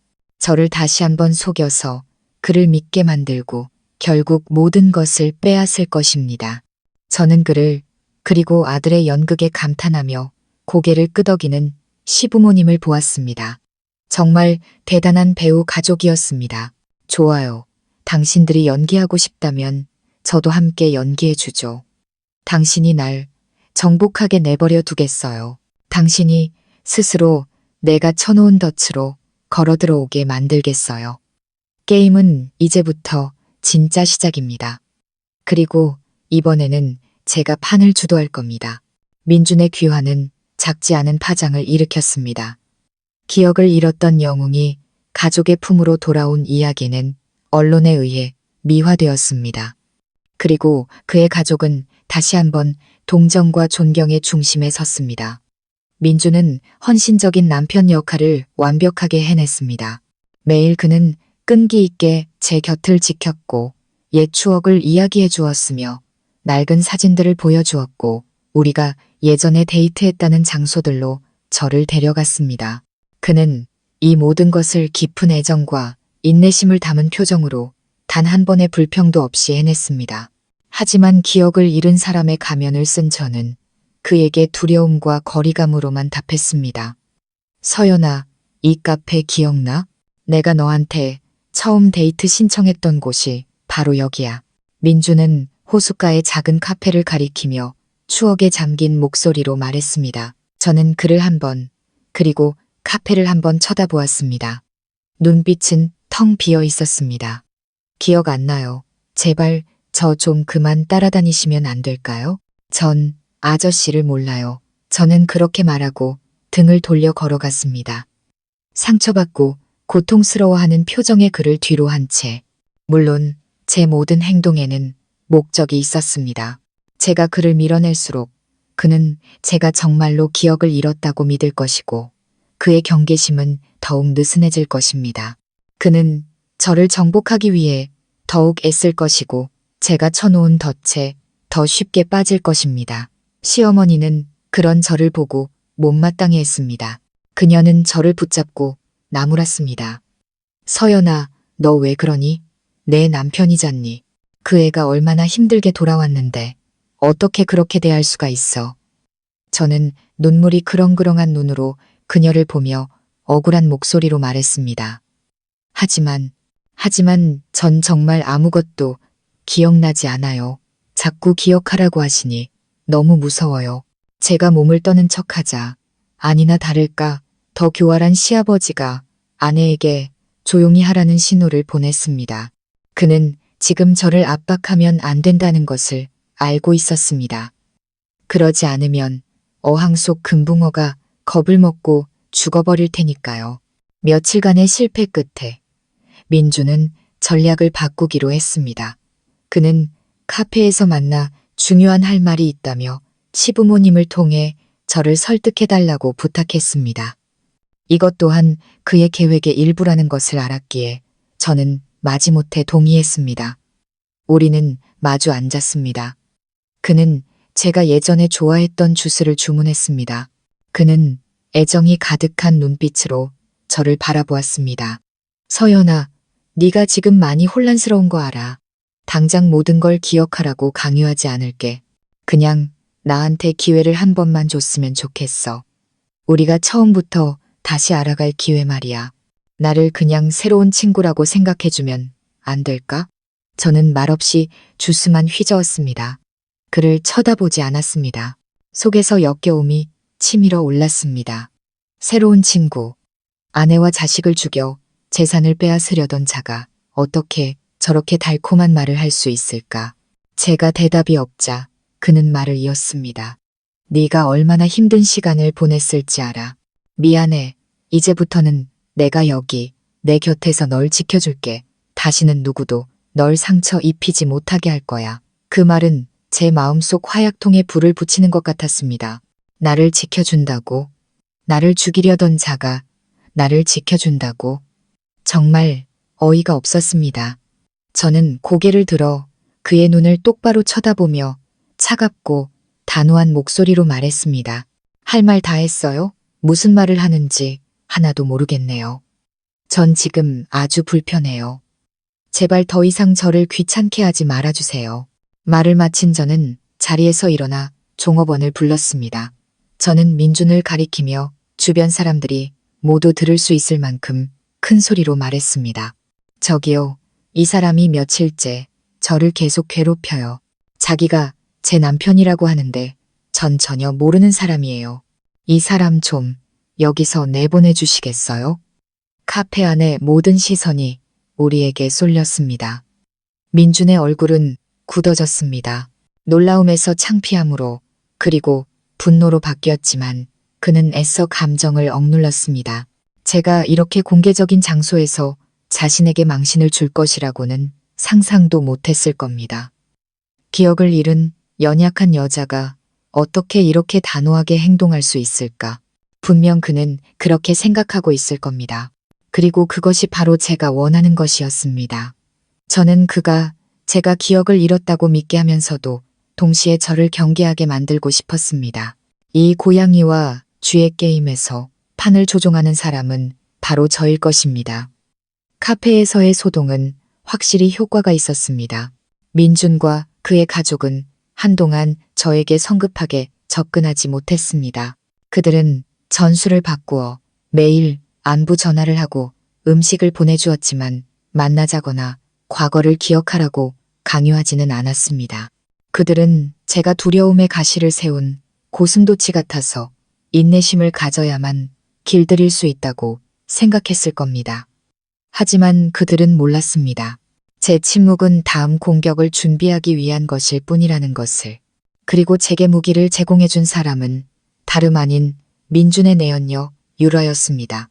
조급해서였는지 아니면 민준이 매일같이 기억 잃은 미친 여자에게 공을 들이는 것에 질투가 나서였는지 그녀는 가만히 있지 못했습니다. 어느 날 저녁 제가 휴대폰을 보고 있을 때 낯선 번호로 문자가 왔습니다. 내용은 온통 저속한 욕설과 협박으로 가득했습니다. 이 미친년아, 죽은 척, 미친 척 하면서 내 남편 꼬드기지 마. 그 사람은 내 거야. 한 번만 더 그 사람 옆에서 얼쩡거리면 가만 안 둘 줄 알아. 저는 문자를 읽고 입꼬리를 살짝 올려 차갑게 미소 지었습니다. 정말 하늘이 돕는구나. 저들 사이에 어떻게 불을 붙일까 고민하고 있었는데 그녀가 스스로 불을 지펴주다니. 다음날 아침 저는 휴대폰을 들고 극도로 겁에 질린 표정으로 시댁으로 달려갔습니다. 저는 민준에게 휴대폰을 보여주며 떨리는 손과 눈물이 그렁그렁한 눈으로 말했습니다. 이것 좀 봐요. 누가 나한테 문자로 욕하고 협박했어요. 너무 무서워요. 대체 누가 날 이렇게 미워하는 거죠? 민준은 휴대폰을 받아 문자를 읽었습니다. 그의 표정은 즉시 굳어졌습니다. 저는 그의 눈에 떠오른 분노와 당혹감을 똑똑히 볼 수 있었습니다. 그는 그 멍청한 여자가 이 민감한 시기에 이렇게 생각 없이 행동할 줄은 몰랐을 겁니다. 그는 황급히 저를 안심시켰습니다. 서연아, 무서워하지 마. 아마 누가 잘못 보낸 걸 거야. 아무 일도 아닐 거야. 잘못 보냈다고요. 저는 완벽하게 연기하며 흐느꼈습니다. 잘못 보냈는데 어떻게 내 이름을 알고 남편 이야기까지 해요? 대체 무슨 일이에요? 당신 다른 여자 있죠? 그 여자 때문에 떠났던 거죠. 당신들 지금 나 속이는 거죠? 저는 그를 궁지로 몰아넣으며 소리쳤습니다. 시부모님도 당황해서 아들 편을 들었습니다. 아니다, 얘야. 오해하지 마라. 민준이는 너 하나뿐이야. 하지만 저는 그들이 쉽게 빠져나가도록 두지 않았습니다. 저는 민준의 눈을 똑바로 쳐다보며 도전적인 목소리로 말했습니다. 아니라고 한다면 증명해봐요. 이 여자한테 전화해서 욕하고 소리치고 당신은 나만 사랑한다고 말해줘요. 그럴 자신 있어요? 민준은 얼어붙었습니다. 제가 그런 요구를 할 줄은 몰랐을 겁니다. 제 앞에서 유라에게 욕을 하라니 그것은 스스로 제 뺨을 때리는 것과 같았습니다. 하지만 제 단호하고 불안에 떠는 표정을 보고 그는 만약 따르지 않는다면 그가 공들여온 모든 노력이 물거품이 될 것이라는 것을 알았습니다. 그가 쌓아 올리려던 신뢰는 완전히 무너질 것입니다. 한참을 망설이던 그는 결국 막대한 재산을 위해 이를 악물고 동의했습니다. 그는 제 휴대폰을 가져가 번호를 눌렀습니다. 저는 재빨리 녹음 버튼을 눌렀습니다. 수화기 너머에서 전화가 연결되자 유라의 교태 섞인 목소리가 들려왔습니다. 여보세요, 자기야. 왜 그 미친년 폰으로 전화했어? 그녀의 목소리를 듣자 피가 거꾸로 솟았습니다. 민주는 저를 힐끗 쳐다보더니 헛기침을 하고 연기를 시작했습니다. 당신 누구야? 왜 내 아내한테 협박 문자를 보내? 똑똑히 말해두는데 난 당신 같은 사람 몰라. 한 번만 더 내 아내를 괴롭히면 가만 안 둘 줄 알아. 수화기 너머 유라의 목소리는 경악과 분노로 가득했습니다. 뭐라고? 너 미쳤어? 걔만 잘 속이면 된다며. 입 닥쳐. 민주는 그녀가 해서는 안 될 말을 할까봐 두려웠는지 그녀의 말을 끊으며 소리쳤습니다. 마지막으로 경고하는데 내 아내한테서 떨어져. 그는 전화를 끊었습니다. 그는 저를 돌아보며 피곤하면서도 진심인 척하는 표정으로 말했습니다. 봤지? 다 해결했어. 그냥 어떤 미친 여자였나 봐. 이제 걱정하지 마. 저는 그를 쳐다보며 믿는 척 고개를 끄덕였습니다. 하지만 속으로는 승리의 미소를 짓고 있었습니다. 이 녹음 파일은 나중에 제가 그에게 줄 아주 멋진 선물이 될 것입니다. 저는 그들 사이의 전쟁에 성공적으로 불을 붙였습니다. 한쪽은 저를 속이려 하고 다른 한쪽은 미친 듯이 질투하고 있으니 이 연극은 점점 더 재미있어질 겁니다. 전화 통화 소동 이후 저는 민준을 조금 더 믿는 것처럼 보였습니다. 더 이상 그를 두려워하거나 노골적으로 피하지 않았습니다. 진전이 보이자 민준과 그의 가족은 기뻐서 어쩔 줄 몰랐습니다. 그들은 제가 죽음에서 돌아온 남편의 존재를 받아들이기 시작했다고 생각했습니다. 그 기회를 틈타 민준은 저를 돌보고 기억을 되찾는데 도움이 될 것이라는 이유로 우리 집으로 이사 오고 싶다는 뜻을 내비쳤습니다. 당연히 저는 동의했습니다. 그 집은 제 집이고 제 재산입니다. 그를 집에 들이는 것은 늑대를 집에 들이는 것과 같았습니다. 하지만 저는 두렵지 않았습니다. 이 늑대는 조만간 제가 모든 이빨과 발톱을 부러뜨려 놓을 테니까요. 저는 조건을 걸었습니다. 돌아와서 사는 건 좋지만 예전처럼 지낼 순 없어요. 거실에서 자줄 수 있어요? 민주는 즉시 고개를 끄덕이며 사랑하는 아내를 위해 기꺼이 희생하는 고상한 남자인 척했습니다. 당연하지. 내 곁에서 널 돌볼 수만 있다면 난 어디서 자도 괜찮아. 그렇게 그는 집으로 돌아왔습니다. 제 원수와의 동거가 시작되었습니다. 매일 저는 연기를 해야 했습니다. 순진한 아내인 척, 남편의 보살핌에 서서히 감동하는 척 해야 했습니다. 그 역시 완벽한 남편 역할을 연기했습니다. 그는 집을 청소하고 장을 보고 제가 예전에 좋아했던 음식들을 요리했습니다. 그는 인내심 있고 다정했으며 단 한마디의 불평도 없었습니다. 그 광경을 본다면 외부인은 분명 감동해서 눈물을 흘렸을 것입니다. 하지만 제게는 그것이 극도의 혐오감을 불러일으킬 뿐이었습니다.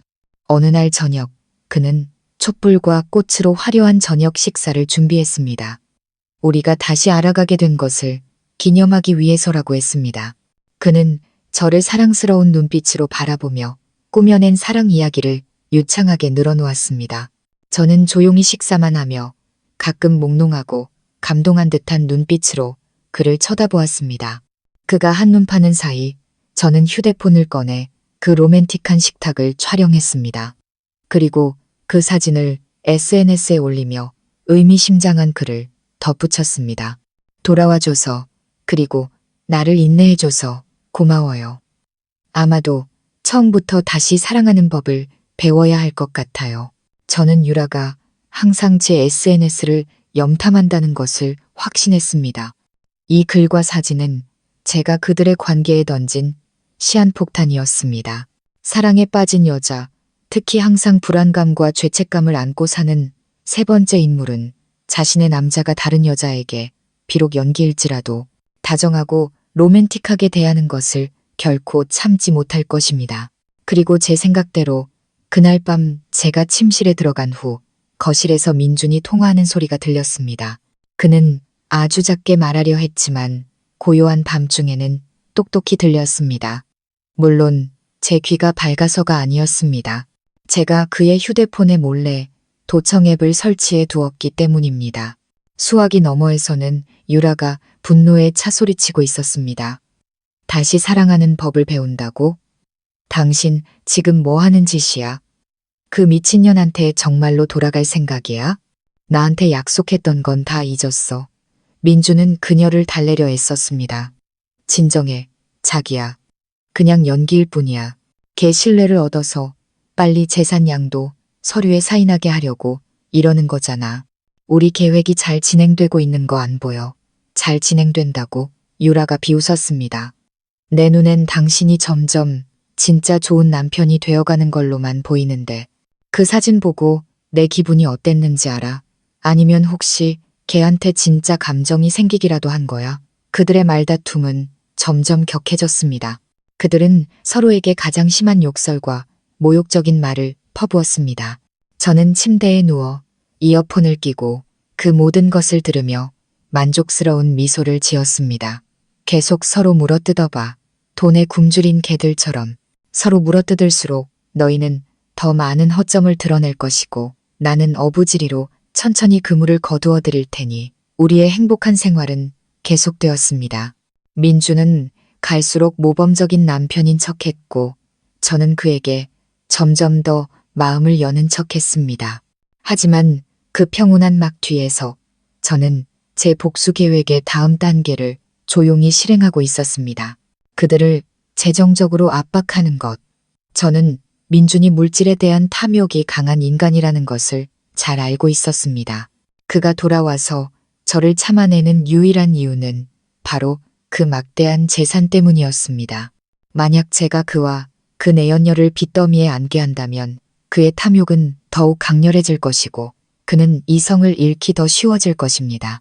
저는 저희 집안 변호사에게 연락해 도움을 요청했습니다. 이번에는 제가 일부러 사고를 냈다는 부분만 빼고 거의 모든 진실을 털어놓았습니다. 민준의 죽음 위장, 불륜, 그리고 재산 탈취 음모에 대해 모두 이야기했습니다. 제가 어릴 때부터 저를 지켜봐 오신 변호사님은 이야기를 듣고 매우 분노하셨습니다. 그는 제 정의를 되찾는데 모든 힘을 다해 돕겠다고 약속하셨습니다. 저는 그에게 믿을 만한 흥신소를 고용해 지난 몇 달간 민준과 유라의 재정 상황을 조사해달라고 부탁했습니다. 조사 결과는 제 예상에서 벗어나지 않았습니다. 민준이 실종된 기간 동안 호화로운 생활을 유지하기 위해 그들은 여러 곳에서 많은 빚을 졌습니다. 그들은 고급 차와 명품을 사고 여행을 다니며 돈을 물쓰듯 썼습니다. 조만간 제 돈을 손에 넣을 수 있을 것이라는 확신에 차서 그들은 은행, 금융회사, 심지어 사채까지 끌어다 썼습니다. 총부채는 이미 수십억 원에 달했습니다. 채권자들이 독촉을 시작할 무렵 제 기억 상실로 인해 그들의 계획에 차질이 생긴 것입니다. 그들은 이러지도 저러지도 못하는 상황이었습니다. 돈은 아직 손에 넣지 못했는데 빚은 갚아야 할 때가 온 것입니다. 이 정보를 입수하자마자 저는 즉시 행동에 옮겼습니다. 변호사와 몇몇 중개회사를 통해 저는 민준과 유라의 모든 빚을 비밀리에 사들였습니다. 은행의 합법적인 대출부터 사채까지 저는 제 돈을 이용해 그들의 가장 크고 유일한 채권자가 되었습니다. 하지만 제 신분은 철저히 숨겨졌습니다.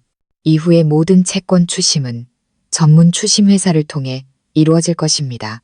그리고 그들은 자신들을 벼랑 끝으로 몰고 있는 사람이 바로 자신들과 한 집에 살고 있는 기억일은 여자라는 사실을 결코 알지 못할 것입니다. 얼마 지나지 않아 압박이 민준의 어깨를 짓누르기 시작했습니다. 매일 그는 수십 통의 빚 독촉 전화와 문자를 받았습니다. 채권 추심원들은 그의 부모님 집까지 찾아가 소란을 피우고 협박하기 시작했습니다. 민준의 얼굴은 항상 긴장과 불안으로 가득했습니다. 그는 더 이상 예전처럼 침착하고 인내심 있는 모습을 유지하지 못했습니다. 그는 이유 없이 짜증을 냈고 가끔 몰래 밖으로 나가 전화를 받곤 했습니다. 저는 물고기가 미끼를 물기 시작했다는 것을 알았습니다. 궁지에 몰렸을 때 인간의 본성은 가장 명확하게 드러나는 법입니다. 저는 돈을 얻기 위해 그가 또 얼마나 파렴치한 짓을 할 수 있는지 보고 싶었습니다. 저는 보이지 않는 금융의 그물을 쳤고 매일 조금씩 그 그물을 조이며 제 먹잇감을 서서히 죽음으로 몰고 갔습니다. 이 게임에서는 돈이 있는 자가 권력을 갖습니다. 그리고 지금 저는 돈이 아주 많았습니다. 재정적으로 압박을 받고 내연녀로부터의 스트레스까지 더해지자 민주는 점점 인내심을 잃어갔습니다. 그는 제게 재산을 정리해서 관리하기 편하게 하자는 이야기를 넌지시 꺼내기 시작했지만 번번이 기억 잃은 사람의 순진함을 이용해 거절당했습니다. 그는 갈수록 초조해했습니다. 그리고 바로 그때 저는 다음 심리적 공격을 감행하기로 했습니다. 그의 남성적 자존심과 병적인 질투심을 직접 겨냥한 공격이었습니다. 저는 변하기 시작했습니다. 더 이상 집에만 틀어박혀 있지 않았습니다. 새 옷을 사고 머리 스타일을 바꾸고 예쁘게 화장을 했습니다. 저는 밖으로 나가는 횟수를 늘렸고 때로는 밤늦게까지 돌아오지 않았습니다. 민준이 어디 가냐고 물을 때마다 저는 모호하게 대답할 뿐이었습니다. 친구 만나러 가, 바람 좀 쐬러 가. 제 갑작스러운 변화는 그를 매우 놀라게 하고 불안하게 만들었습니다. 그리고 저는 지훈을 등장시켰습니다. 지훈은 제 대학 동창으로 현재는 성공한 건축가이며 성격도 밝고 사교적이었습니다. 저는 그에게 먼저 연락해 제 기억 상실 상태에 대해 간략히 설명하고 저를 좋아하는 척 연기해달라고 부탁했습니다. 지훈은 제가 편집한 버전의 이야기를 듣고 어려움에 처한 옛 친구를 돕는 것을 주저하지 않았습니다. 그렇게 저와 지훈의 데이트가 시작되었습니다. 우리는 고급 레스토랑에서 저녁을 먹고 영화를 보고 호숫가를 산책했습니다. 물론 이 모든 활동은 제가 일부러 민준에게 알렸습니다. 어떤 날은 누군가 선물한 아름다운 장미, 꽃다발을 실수로 거실 테이블에 놓아두기도 했습니다. 어떤 날은 낯선 향수 냄새를 옷에 묻히고 집에 돌아왔습니다. 민준은 질투심에 미쳐가기 시작했습니다. 그는 더 이상 다정하고 인내심 있는 표정을 유지하지 못했습니다. 그는 저를 추궁하고 지훈에 대해 캐물었습니다. 그 자식 누구야? 왜 걔랑 놀러 다니는 거야? 넌 유부녀잖아. 저는 순진하고 억울한 눈빛으로 그를 바라보았습니다. 남편. 당신이 내 남편이라고는 하지만 난 기억이 안 나요. 지훈 씨는 내 친구고 나한테 아주 잘해줘요. 그 사람이랑 있으면 즐거워요. 왜 친구랑 놀러 가면 안 되는 건데요? 제 대답에 그는 말문이 막혔습니다. 맞습니다. 기억을 잃은 저에게 그는 질투할 자격이 없었습니다. 그가 질투할수록 그가 저에게 관심이 있다는 것을 증명하는 셈이었습니다. 하지만 그 관심은 정당하게 표현될 수 없었습니다. 그는 자신이 만든 덫에 스스로 갇힌 셈이었습니다. 그는 제 재산을 차지해야 했기에 관대하고 도량 넓은 남편 역할을 해야 했고 제가 회복될 때까지 인내심을 갖고 기다려야 했습니다. 그는 저에게 해를 끼칠 수도 비합리적으로 질투를 터뜨릴 수도 없었습니다. 계획이 틀어질까 두려웠기 때문입니다. 그 무력감은 그를 점점 더 짜증나고 불편하게 만들었습니다. 그는 저를 미행하고 제 휴대폰을 검사하기 시작했습니다.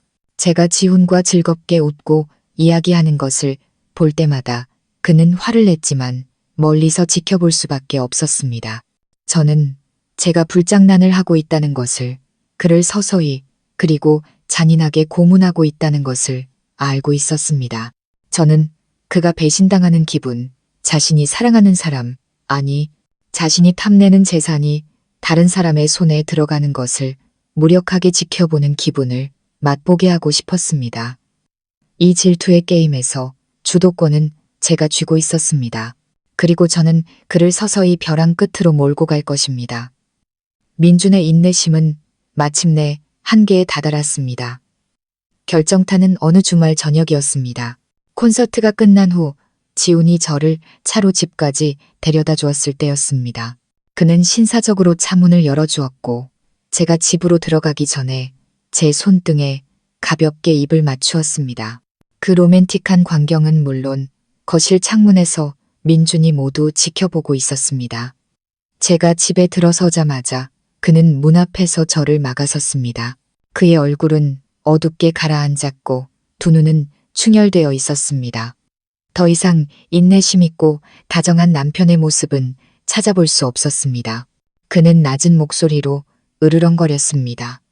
술 냄새가 확 풍겨왔습니다. 너, 그 자식이랑 어디서 뭘 한 거야? 저는 침착하게 그의 손을 뿌리치고 한 걸음 물러나 거리를 두었습니다. 말했잖아요. 친구랑 놀았다고. 당신이 나한테 이래라 저래라 할 권리 있어요? 권리? 민준이 비웃었습니다. 일그러진 미소였습니다. 나는 내 남편이야.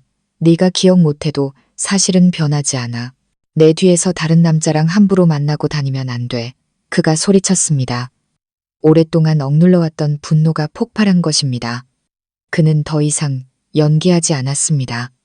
그의 폭력적이고 이기적이며 독재적인 본성이 드러났습니다. 그는 제 양어깨를 잡고 세게 흔들며 말했습니다. 너 걔랑 어디까지 갔어? 내가 널 얼마나 사랑하는지 알아? 내 곁에 있기 위해 내가 얼마나 참고 있는지 아냐고. 사랑한다고? 참고 있다고? 그의 입에서 나온 그 말들은 제게는 그저 우습고 역겨울 뿐이었습니다. 저는 그의 눈을 똑바로 쳐다보며 얼음장처럼 차가운 목소리로 말했습니다. 이거 놔. 제 냉담함은 그를 더욱 화나게 하는 것 같았습니다. 그는 제 어깨를 더 세게 쥐고 저를 벽으로 밀어붙였습니다. 싫어. 오늘 확실히 해야겠어. 넌 내 거야. 나만의 것이라고. 말을 마친 그는 몸을 숙여 제게 강제로 입을 맞추려 했습니다. 짝, 제 날카로운 손찌검이 그의 뺨을 강타했습니다. 조용한 공간에 건조한 소리가 울려 퍼졌습니다. 민주는 얼어붙었습니다. 한쪽 뺨이 붉게 부어올랐고 눈에는 믿을 수 없다는 표정이 가득했습니다. 아마 그는 기억을 잃은 연약한 아내가 이렇게 강하게 나올 줄은 상상도 못했을 겁니다. 저는 그를 세게 밀쳐내고 흐트러진 옷을 바로잡았습니다. 저는 그를 쳐다보았습니다. 제 눈빛은 더 이상 순진하고 두려워하는 눈빛이 아니었습니다. 그것은 숨기지 않는 경멸과 혐오였습니다. 다시는 내 몸에 손대지 마. 저는 이를 악물고 한 글자 한 글자 내뱉었습니다. 우리가 과거에 어떤 사이였는지는 모르겠지만 지금 확실히 말해두지. 난 당신한테 아무런 감정도 없어. 저는 계단 쪽으로 몸을 돌렸습니다. 그를 지나칠 때 저는 멈춰서서 가볍지만 그의 마지막 희망마저 짓밟기에 충분한 마지막 한마디를 던졌습니다. 나를 참는 게 정말 힘들다면 우리 이혼해요. 난 붙잡지 않을 테니까. 말을 마치고 저는 곧장 방으로 올라가 문을 쾅 닫아버렸습니다. 거실에 망연자실하게 서 있는 민준을 남겨둔 채 저는 그 한마디가 그의 계획에 치명타를 날렸다는 것을 알았습니다. 이혼. 그것은 그가 지금 가장 두려워하는 것이었습니다. 이혼은 그가 모든 것을 잃는다는 것을 의미했습니다. 제 재산을 얻지 못하는 것은 물론 막대한 빚더미에 직면해야 했습니다. 짐승은 벼랑 끝에 몰렸습니다. 그리고 벼랑 끝에 몰린 짐승은 가장 미친 짓을 하기 마련입니다. 그날 밤 민주는 잠들지 못했습니다. 저는 그가 거실을 서성이는 소리, 계속해서 라이터를 켜는 소리, 그리고 깊은 한숨 소리를 들었습니다. 다음 날 아침 제가 아래층으로 내려왔을 때 그는 소파에 앉아 있었습니다. 머리는 헝클어지고 눈은 퀭했으며 초췌하고 비참해 보였습니다. 헌신적인 남편의 연극은 더 이상 계속될 수 없었습니다. 저를 보자 그는 황급히 일어나 제 앞을 막아섰습니다. 어젯밤의 공격적인 모습은 사라지고 대신 비굴할 정도의 간절함이 보였습니다. 서연아, 제발 그런 말 하지 마. 미안해. 어젯밤엔 내가 술에 너무 취해서 제정신이 아니었어. 내가 질투한 건 널 너무 사랑해서 그런 거야. 제발 이혼만은 안 된다고 해줘. 그는 제 옷소매를 붙잡고 애원했지만 저는 차갑게 그의 손을 뿌리쳤습니다. 나를 사랑한다고, 당신이 무슨 자격으로 나를 사랑한다고 말해요? 당신은 심지어 내 인생의 유일한 남자도 아니잖아요. 저는 일부러 지훈의 존재를 언급하며 그의 아픈 곳을 찔렀습니다. 아니야, 그렇지 않아. 민준이 황급히 변명했습니다. 그 자식은 아무것도 아니야. 내 마음속엔 너 하나뿐이야. 난 그걸 증명하기 위해 뭐든지 할 수 있어. 제발 나를 떠나지만 마, 그가 말했습니다. 그러더니 갑자기 그는 제 발 앞에 무릎을 꿇었습니다. 키 크고 거만했던 남자가 이제는 자신이 경멸하던 여자에게 무릎 꿇고 애원하고 있었습니다. 그 모습은 비참했지만 자업자득이었습니다. 저는 그의 정수리를 내려다보았습니다. 차가운 미소가 입가에 스쳤습니다. 지금이 결정타를 날릴 때였습니다. 저는 의자에 앉아 팔짱을 끼고 마치 여왕이 자신의 노예를 심사하는 듯한 눈빛으로 그를 쳐다보았습니다. 증명하기 위해 뭐든지 할 수 있다고 했죠? 제가 차분한 목소리로 되물었습니다. 응, 뭐든지. 네가 말만 해. 민주는 희망에 찬 눈빛으로 고개를 들었습니다. 저는 잠시 생각하는 척 침묵했습니다. 저는 그의 눈을 똑바로 쳐다보았습니다. 제 목소리는 잔인하고 날카로워졌습니다. 좋아요. 나한테 욕문자를 보냈던 유라라는 여자에 대해 어렴풋이 기억이 나요. 난 그날 당신이 한 말을 믿지 않아요. 그 여자랑 당신 분명 보통 사이가 아니었을 거예요. 민준의 얼굴에 당혹감이 스쳤지만 그는 여전히 부인하려 애썼습니다. 아니야. 조용히 해. 저는 그의 말을 끊었습니다. 당신 변명은 들을 필요 없어. 난 행동이 필요해. 정말 당신의 충성심을 증명하고 싶다면, 내가 당신을 믿게 만들고 싶다면, 그럼 한 가지 일을 해줘요. 저는 긴장감을 고조시키기 위해 잠시 말을 멈췄습니다. 그리고 천천히 한 글자 한 글자 또렷하게 말을 이었습니다. 그 여자를 찾아가요. 그리고 죽도록 때려줘요. 그 영상을 찍어서 나한테 보내요. 그게 당신 진심의 증거가 될 거예요. 제 요구에 민주는 경악했습니다. 그는 저를 믿을 수 없다는 듯 경악과 혼란이 가득한 눈빛으로 쳐다보았습니다. 그는 제가 그렇게 잔인하고 악랄한 조건을 내걸 것이라고는 상상도 못했을 겁니다. 기억을 잃은 여자가 어떻게 그런 계획을 생각해낼 수 있을까? 하지만 그는 몰랐습니다. 그의 악랄함이 제 안에 악마를 키워냈다는 것을. 농담이지? 그가 더듬거렸습니다. 농담 아니에요. 저는 감정 없는 목소리로 대답했습니다. 그게 내가 당신을 믿을 유일한 방법이에요. 내 말을 따르거나 아니면 우리 이혼해요. 내 집에서 꺼지고 다시는 내 눈앞에 나타나지 마요. 선택해요. 저는 그에게 더 이상 생각할 기회를 주지 않고 일어섰습니다. 저는 그를 가혹한 선택의 기로에 세웠다는 것을 알고 있었습니다. 한쪽은 내 연녀, 다른 한쪽은 막대한 재산과 빚더미에서의 탈출구. 민준의 본성상 그가 무엇을 선택할지는 뻔했습니다. 저는 그가 자신의 마지막 다리를 스스로 부수도록 자신의 공범에게 폭력을 행사하도록 강요하고 있었습니다. 저는 그가 주인의 명령에 따라 동족을 물어뜯어야 상을 받는 개가 된 기분을 맛보게 하고 싶었습니다. 저는 오래 기다릴 필요가 없었습니다. 탐욕과 모든 것을 잃을지 모른다는 두려움은 민준이 내연녀에게 가졌던 얼마 안 되는 정을 금세 이겨버렸습니다. 단 하루 만에 제가 방에 앉아 있을 때 제 휴대폰으로 영상 하나가 전송되었습니다. 저는 그것을 열었습니다. 화면은 흔들리고 있었습니다. 아마 급하게 휴대폰으로 찍은 것 같았습니다. 배경은 싸구려 원룸이었고 어수선했습니다. 유라는 침대에 앉아 있었고 민주는 그 맞은편에 서 있었습니다. 자기, 왜 그래? 영상 속 유라의 목소리는 두려움에 차 있었습니다. 민주는 아무 말도 하지 않았습니다. 그는 달려들어 유라의 머리채를 잡고 뺨을 세차게 후려쳤습니다. 이 미친년아, 누가 내 아내한테 문자 보내랬어. 누가 내 계획을 망칠했냐고. 그는 소리를 지르며 내연녀에게 주먹과 발길질을 퍼부었습니다. 유라는 비명을 지르고 울며 애원했지만 민주는 이미 이성을 잃은 듯했습니다.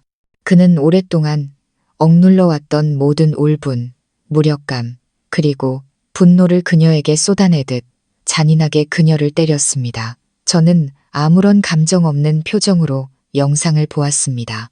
제 마음속에는 통쾌함도 동정심도 없었습니다.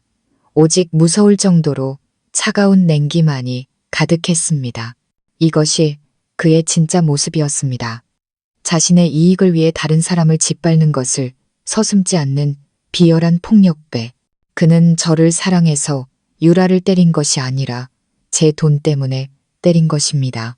그는 내연녀의 몸을 이용해 제 신뢰를 얻고 저를 계속 속일 기회를 얻는 거래를 하고 있었습니다. 영상은 유라가 바닥에 웅크리고 누워있는 장면으로 끝났고 민주는 거친 숨을 몰아쉬며 그녀의 얼굴에 손가락질하며 말했습니다. 이게 너한테 주는 교훈이야. 이제 내 인생에서 꺼져. 곧바로 민준이 제게 전화를 걸었습니다. 그의 목소리는 피곤해 보였지만 희망에 차 있었습니다. 서연아, 봤어? 내 말대로 했어. 나 그 여자랑 완전히 끝났어. 이제 날 믿어?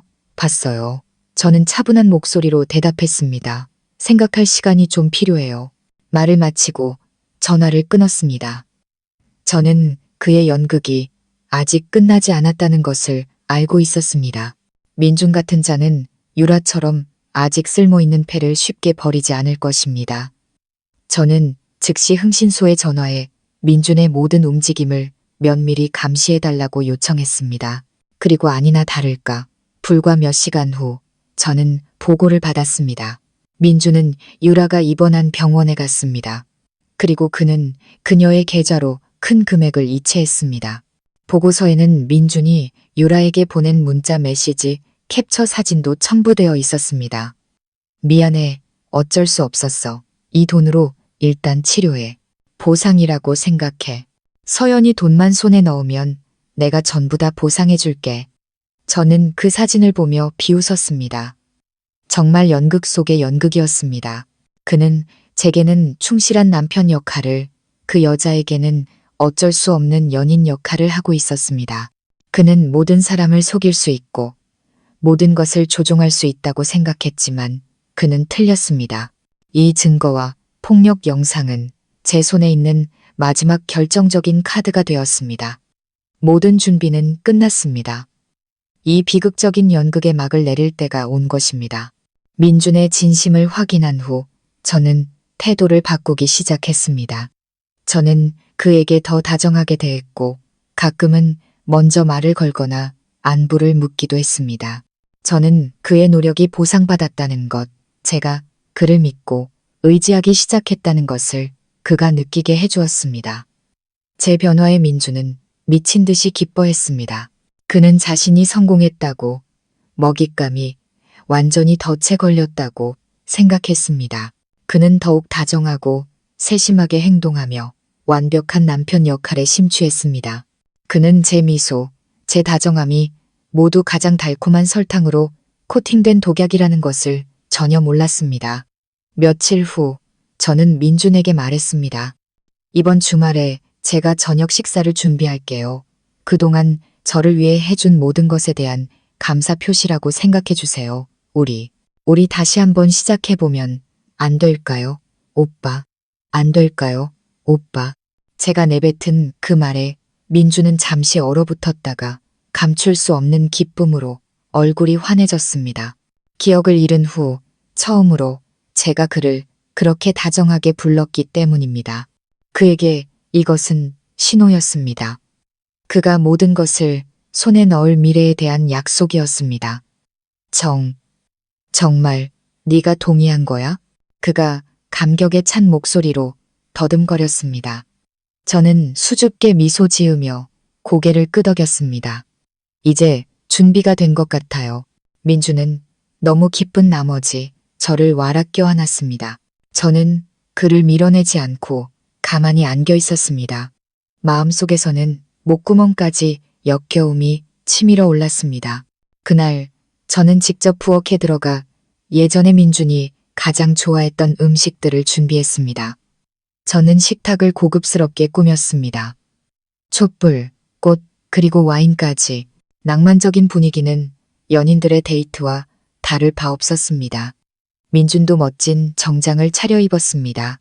그는 식탁에 앉아 저를 사랑스러운 눈빛으로 바라보았습니다. 그는 끊임없이 달콤한 말을 속삭이며 우리 둘의 아름다운 미래를 그렸습니다. 서연아, 약속할게. 이제 다시는 내 곁을 떠나지 않을 거야.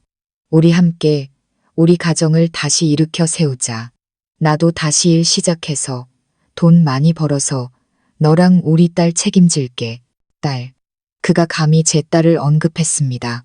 와인잔을 든 제 손에 힘이 들어갔습니다. 저는 와인 한 모금을 마셨습니다. 입안에 퍼지는 떫은 맛이 제 평정심을 유지하는데 도움이 되었습니다.